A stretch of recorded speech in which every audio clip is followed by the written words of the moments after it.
Once you've completed the probing module, you'll need to replace the paper insert. And the way to do that is you'll use your screw kit to unscrew either side. Once you've got both sides unscrewed, then you remove the cover here, just exposing the base. And the best way to get this to fit is to arrange it correctly and to gently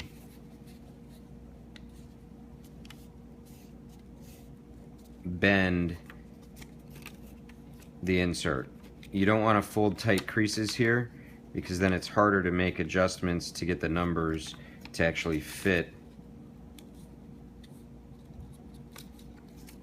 into the holes that are made for them. So I just lightly creased everything into position here.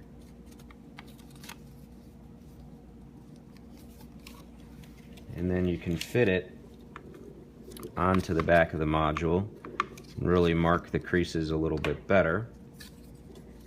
And then slide the top over it. And when you do this, you want to look and make sure that you've got all the numbers showing within each of the holes so that they're able to be well visualized. It looks like down here we're missing some of the numbers, so we're going to need to readjust here. Look and see what we did.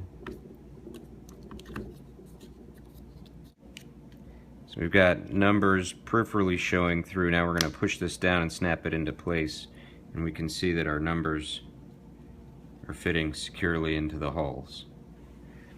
Then we can place it onto our base station and secure it down with our screw kit again.